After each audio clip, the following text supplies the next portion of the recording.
Hello, আসসালামু আলাইকুম। Welcome to my channel. আশা করি আপনারা ভালো আছেন। আজ আমরা 18তমদের কিছু গুরুত্বপূর্ণ আপডেট তথ্য জানিয়ে দেব।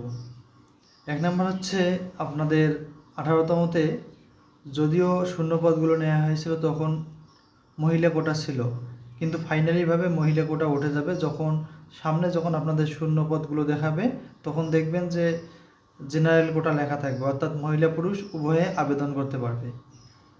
সেকেন্ড স্টেপ হচ্ছে আপনাদের ভাইবার রেজাল্ট ঈদের আগে যথেষ্ট হওয়ার সম্ভাবনা রয়েছে, যেহেতু গতকাল অর্থাৎ বন্ধের দিনেও কিন্তু এনটিআরসিএ কাজ চালিয়ে যাচ্ছে। তাই আশা করা যাচ্ছে যে খুব শীঘ্রই আপনাদের রেজাল্ট পাবলিশ হতে চলছে এবং নিবন্ধনের যাবতীয় কার্যক্রম সব কিছুই প্রায় রেডি। তবে আশা করা যাচ্ছে ঈদের পরেই অর্থাৎ ঈদের পরের মাসেই আপনারা গণবিজ্ঞপ্তি পেয়ে যাবেন, মেরিট লিস্ট প্লাস গণবিজ্ঞপ্তি দুটি পেয়ে যাবেন।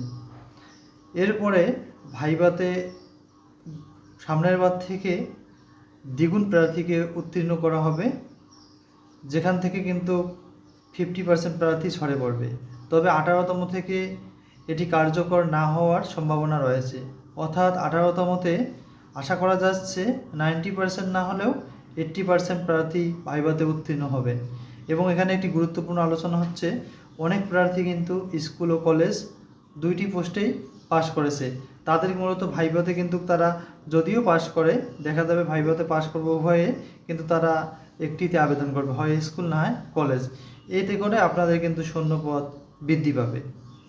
এবং যেগুলো আমরা দেখেছিলাম যে 17তম আপনাদের সাথে প্রতিযোগিতা করবে, কিন্তু 17তম প্রার্থীদের প্রায় সবারই জব হয়ে গেছে, শুধু গুটি কয়েকজন ছাড়া। তো আশা করা যাচ্ছে আপনাদের প্রতিযোগিতামূলক তেমন কোনো প্রার্থী থাকবে না, শুধুমাত্র ষষ্ঠ কোনো বিজ্ঞপ্তিতে 17তমরাই আবেদন করতে পারবে। এ বিষয়ে আপনারা নিশ্চিত থাকতে পারেন।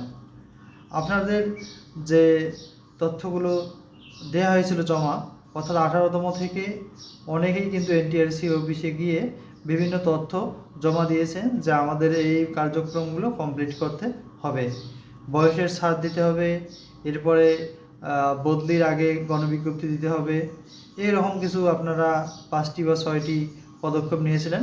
আশা করা যাচ্ছে এগুলো সবগুলোই কার্যকর হবে এবং সে ধরনের আমরা তথ্য পেয়েছি, যেহেতু বদলি সফটওয়্যার কিন্তু এখনও চালু হয়নি, তাই আগে গণবিজ্ঞপ্তি হওয়ার যথেষ্ট প্রবল সম্ভাবনা রয়েছে। তো সকলের জন্য শুভকামনা রইল। আর আমাদের তথ্যগুলো ভালো লাগলে আমাদের চ্যানেলটি সাবস্ক্রাইব করবেন। আসসালামু আলাইকুম।